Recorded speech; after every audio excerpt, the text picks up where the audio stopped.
Hi, let's continue to rebuild homes. Last week I came to us and I was talking about sticking to our marriages. Today I want to continue on the same message. I'm Sarah Solomon, church army captain, family therapist and a preacher. And after I did last week's topic on sticking to your marriage, a few people got back to me, and even in my own head, I was going through it and I was asking myself a few questions. Can all marriages be salvaged? Yes, it's a covenant. Yes, we are in it as the Lord would want us to be. Yes, God hates divorce. But can all marriages be salvaged? And I'm coming to us to address this topic because it is of a crucial need, because I remember one person who was asking me, in case the marriage that you're talking about is an abusive marriage, does the law still stand that we should stick on, not divorce, not separate? And I want to say that from the onset, there are a few things that we need to set our minds on. When we walk into a marriage institution, I want us to look into some few things.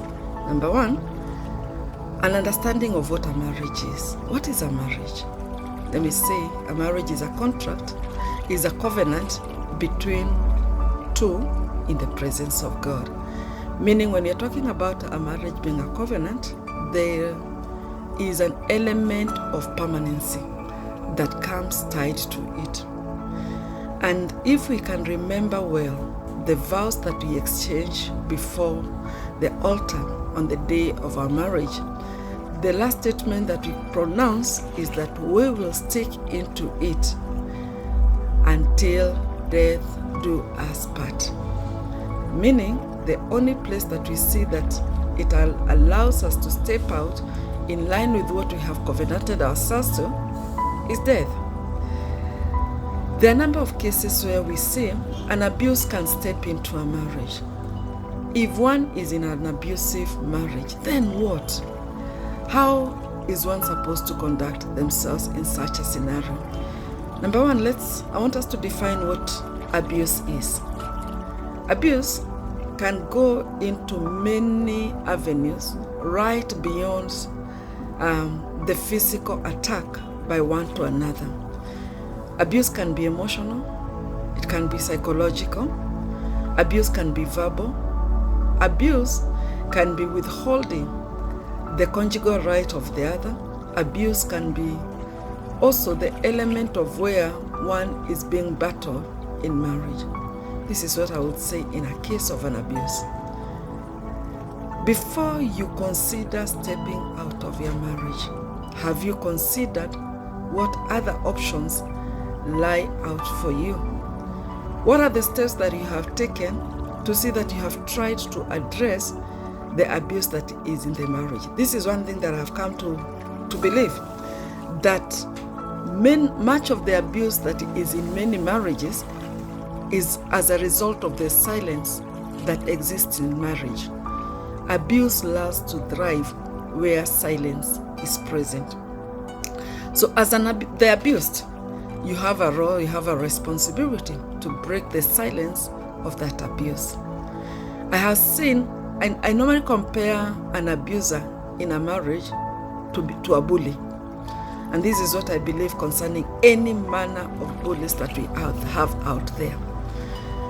Every bully has their match. Who can stop them? No matter what kind of a bully you are, there is one person who can tame your bullyism and bring you to sense and bring you to stop.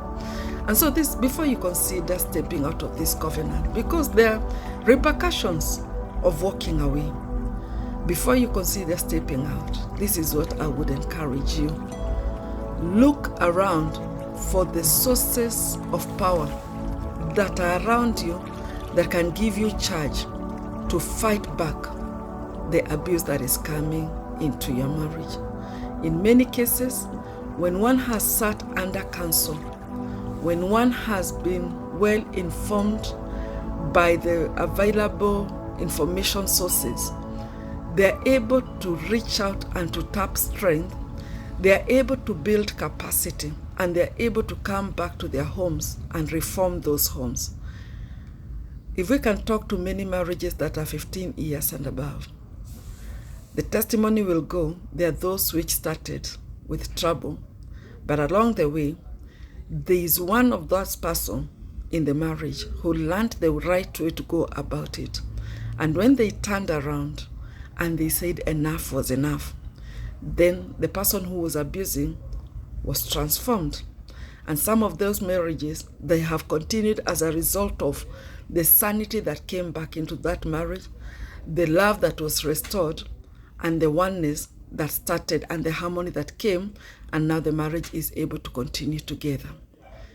Don't run into just concluding that you are defeated before you have tried other alternatives. We have counselors, we have family therapists out there, we have the pastors, we have the elders in our communities, we have big brothers and sisters we can reach out to, we have neighbors whom we can trust, and some people who we look up to, and best couples who we can talk to concerning the abuse that is existing in a marriage. Before you say enough is enough, you're packing your bags, realize choices have consequence. And many a times when the consequences are not the best, then they will result into trouble for you who is making the wrong decision in a hasty way, and even it will affect the children who are in this institution. There is something that I've come to admire when a marriage has been restored and a resolution has been made to build up the marriage. This couple needs to be empowered to know there is a way out there that they can start making and rebuilding their home again. 3 things. Number 1, forgiveness. Without forgiveness, despite the abuse stopping, then this marriage will still be a bitter one. So exercise forgiveness for one another.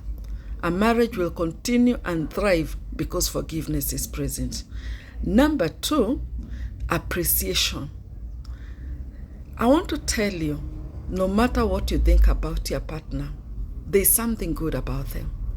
Think about each other positively. Identify the positive things that are in this partner that you have. I acknowledge them and affirm them for those things. Appreciate those things. A marriage will continue because there is a sense of appreciation for the other person. And lastly, respect. We all need respect from one another. Let us stand respect for each other.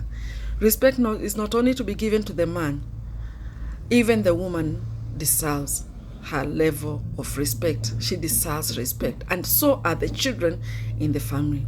If we learn to respect each other in front of our children, then our children will know the benefit thereof of respect.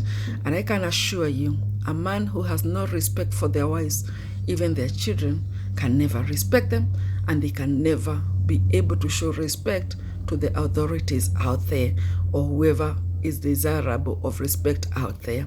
So let us model respect. As we respect each other in the marriage, we will be able to transfer this positive impact into our children.